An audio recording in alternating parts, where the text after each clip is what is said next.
ఇంతెందుకు, మన హయాంలోనే 3 పోర్ట్లు కడతా ఉన్నాం. మీ అందరికీ కూడా తెలిసిందే. రామాయపట్నం పోర్టు దాదాపుగా 80% మన హయాంలోనే పూర్తి చేసినాం. ఇంకా ఈ మిగిలింది 20%. మూలపేటలో మన హయాంలోనే పోర్టు 30% పూర్తి చేసినాం. మన హయాంలోనే ల్యాండ్లు పూర్తి చేసినాం, పర్మిషన్లు పూర్తి చేసినాం, ఫైనాన్షియల్ క్లోజర్ పూర్తి చేసినాం, డబ్బులకు ఇబ్బంది లేకోకుండా దానికి సపరేట్ బ్యాంక్ అకౌంట్ క్రియేట్ చేసి సపరేట్గా దానికి లోన్ శాంక్షన్ చేసి సపరేట్గా దానికోసం చేసినాం.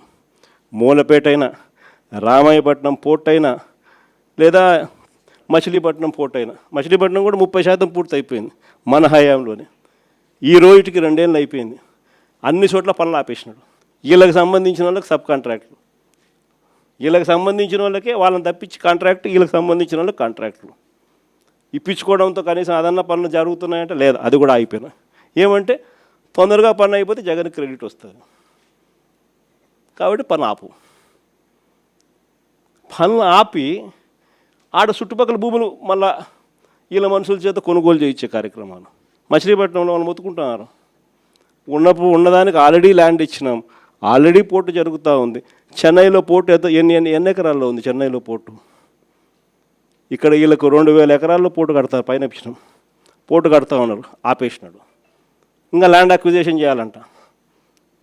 వీళ్ళ బినామీలందరినీ పంపించినాడు, భూములు కొనుగోలు చేసే కార్యక్రమం చేస్తూ ఉన్నాడు. దాని తర్వాత దాన్ని మొదలు పెడతాడంట.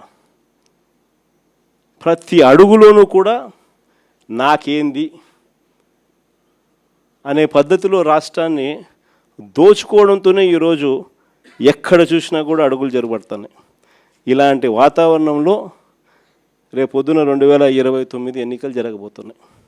ఇంకా మీ అందరికీ కూడా ఇంకొక శుభవార్త ఏమిటి అని అంటే, రాష్ట్రంలో సీట్లు కూడా పెరుగుతున్నాయి. 175 కాస్త 263 స్థానాలకు ఏకంగా 50% పెంచి 263 స్థానాలకు పోతున్నాం. పార్లమెంటు స్థానాలు కూడా 25 నుంచి ఏకంగా 38 స్థానాలకు పార్లమెంటు స్థానాలు కూడా పెరుగుతూ ఉన్నాయి. ఎస్సీ ఎస్టీ రిజర్వ్డ్ సీట్లు కూడా 50% పెరుగుతున్నాయి. మహిళలకు 33% పూర్తిగా ఒక చట్టం ప్రకారం ఒక హక్కుగా ఈరోజు మహిళలకు 88 అసెంబ్లీలో 88 సీట్లు, పార్లమెంట్లో 13 సీట్లు ఈరోజు మహిళలకే ఈరోజు అందుబాటులోకి వచ్చే కార్యక్రమం జరుగుతూ ఉంది. ఇది నిజంగా మహిళా అభ్యున్నతికి మనము ఆ టైంలో మన గవర్నమెంట్ ఉన్నప్పుడు మనం ఏకంగా చట్టం చేసి 50% రిజర్వేషన్లు మహిళలకు లోకల్ బాడీస్లోను, మహిళలకు నామినేటెడ్ పదవుల్లోనూ, మహిళలకు నామినేషన్ మీద ఇచ్చే కాంట్రాక్టుల్లోనూ, టెంపుల్ కమిటీస్లోనూ మహిళలకు ఏకంగా చట్టం చేసి 50% మనం రిజర్వేషన్లు కల్పించిన దానికి ఒక అడుగు ముందుకు వేస్తూ మహిళలకు 33% రిజర్వేషన్స్ ఇస్తూ ఏకంగా ఈరోజు 2029లో మహిళలకు మరిన్ని సీట్లు, మరింత ఎంపవర్మెంటు మహిళలకు కూడా జరగబోతూ ఉంది. కాబట్టి ఈసారి సీట్లు ఇంతగా పెరుగుతూ ఉన్న నేపథ్యంలో కార్యకర్తల్లో నుంచి ఇంకా లీడర్షిప్ ఇంకా పెరుగుతుంది. ఇది మాత్రం అందరికీ చెప్తా ఉన్నా. కార్యకర్తల్లో ఎవరైతే పటిమ చూపించగలుగుతారో, ఎవరైతే అడుగులు వేయడానికి సిద్ధపడతారో, ఎవరైతే నాయకత్వ పటిమను గట్టిగా చూపించగలుగుతారో అందరికీ కూడా జగన్ న్యాయం చేస్తాడని చెప్పి సందర్భంగా చెప్తాను. ఈసారి జగన్ 2.0లో మాత్రం ప్రతి కార్యకర్తకు చెప్తా ఉన్నాను. బహుశా మనం అధికారంలోకి ఉన్నప్పుడు కోవిడ్ ఉన్నది, మనం అధికారంలో ఉన్నప్పుడు 2 సంవత్సరాలు కోవిడ్ లాంటి విపత్కర పరిస్థితులు ఎప్పుడు ఎదుర్కొని పరిస్థితుల మధ్య బహుశా కార్యకర్తలకు అనుకున్నంత పేరుకు బహుశా నేను న్యాయం చేయలేకపోయి ఉండొచ్చు. పాలన మీద ఎక్కువ ధ్యాస పెట్టాల్సి వచ్చింది, బట్టల మీద ఎక్కువ ధ్యాస పెట్టాల్సి వచ్చింది.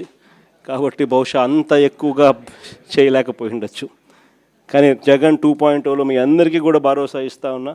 జగన్ 2.0లో ప్రజలకు మంచి చేయడమే కాకుండా కార్యకర్తలకు మంచి జరుగుతుంది అని ఖచ్చితంగా చెప్తా ఉన్నా. ప్రజలకు జరిగే మంచి కూడా కార్యకర్తల ద్వారా మీ ద్వారానే జరిగించే కార్యక్రమం కూడా జరుగుతుందని కూడా చెప్తాను. కాబట్టి ఖచ్చితంగా రాబోయేది మంచి రోజులు. చూస్తా కళ్ళు మూసుకొని కళ్ళు తెరిచేసరికి 2 ఏళ్ళు అయిపోయింది. ఇక మిగిలిండేది కేవలం 3 సంవత్సరాలు. ఈ 3 సంవత్సరాల్లో కూడా ఇంకా 1.5 సంవత్సరం ఇలా గడిచిపోయింది అని అంటే ఆ తర్వాత ఎలాగో చివరి 1.5 సంవత్సరం నా పాదయాత్ర కూడా ఎలాగో జరుగుతుంది.